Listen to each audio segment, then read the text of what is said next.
Hey everybody, I want to welcome you to PostGame. My name is Will Rambo. I'm here with my friend Hunter Upton. How are you, Hunter? I'm good, thanks. Hunter preached for us this morning as we continued our series, The Good Life. Hunter, what was the beatitude that you had us focus in on this morning? Yeah, so it comes from Matthew chapter 5, verse 5, and it's, God blesses those who are humble, for they will inherit the whole earth. God blesses those who are humble. So here's one of my questions for us to walk you through, for you to walk us through. I think humility is something we all say we want. We want to be humble. But yet it is so difficult for us to actually pursue it, live into it. Why is that so difficult for us? Why is humility always something we want, but not always something that's easy for us to become? Yeah, I think that it sounds really good, but I do think that it's something that's deep inside of us, just like nature. Like I think that it's part of our nature that we like ourselves, we like what we want, we want it our way. Like that's just part of kind of who we are in our human nature. And so it's not abnormal. Like, don't think that you're abnormal if you struggle with this.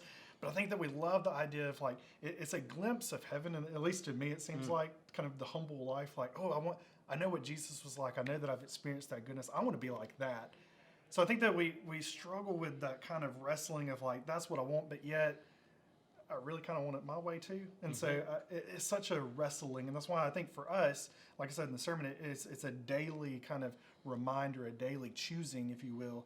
That hey, I'm going to choose to be humble today. I'm going to choose to think of others more than myself. I'm going to choose to rely on Jesus's power rather than my own. So one of the things that you said in the sermon that really struck me was you talked about how the fact that it wasn't that Jesus was weak, that we may associate meekness with weakness. A good little rhyming there.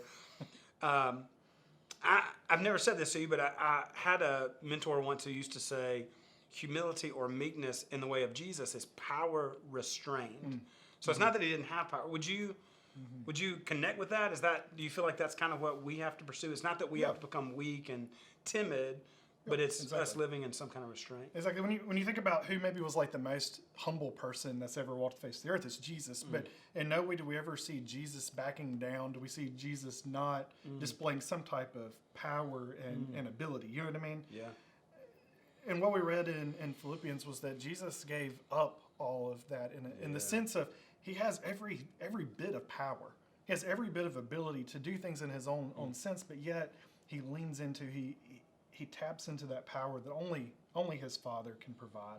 And that's how he's able to accomplish the mission that God's given him. It's good. And that's the same for us. So like when we choose that humility, that what looks like weakness to the world really isn't weakness at all. It's kind of like a paradox. Like it's not weakness, it's actually power, but it's not our power.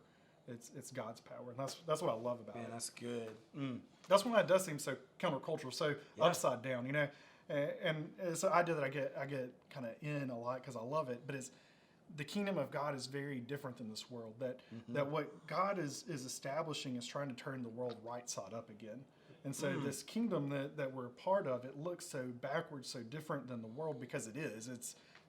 We're trying to bring back creation, back the world to the way that God really intended it to be. Sure. So, all right. So one more thing that came from your sermon that really it struck me personally, and if I don't get this line exactly right, please help correct me. Something along the lines of, "We all want the kingdom of God, but without submitting to the King." Is that pretty close? Yep. Why? So all that you just explained to us, that humility is the way of the kingdom, is the way of Jesus. That Jesus, who we say we're following, embodied that. He was the greatest exemplar of power restrained, and yet we want to see the kingdom come, but we don't always want to submit to the ways of the King. Hunter, fix that about us, Hunter. Say it in a way that we don't do it anymore. Like, why? What's up with that discrepancy? Yeah, I wish I had a simple answer.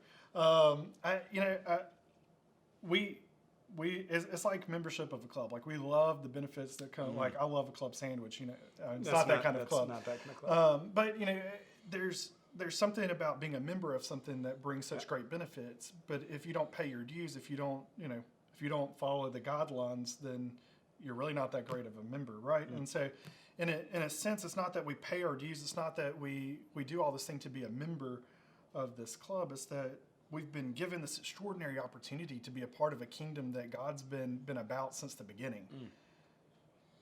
And are we going to choose to be a part of that kingdom and to submit our lives under the authority of Jesus, who is the king over that kingdom, to listen to him, to follow after him, to keep in step with his spirit? Or are we going to just continue to settle for something that's so not even a shadow of the real thing? Are we going to settle for these things that don't even satisfy and fulfill like only God's kingdom really can? Man, that's good.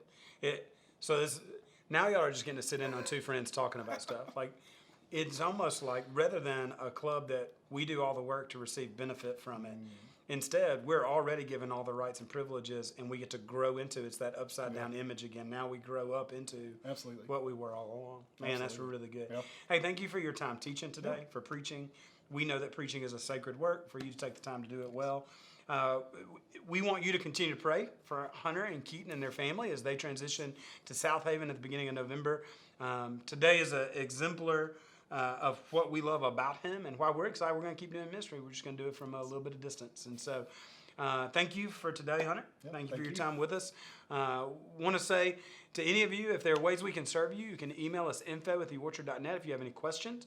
You want to send Hunter a shout out and tell him thanks for his instruction today, you can email him hunter@theorchard.net.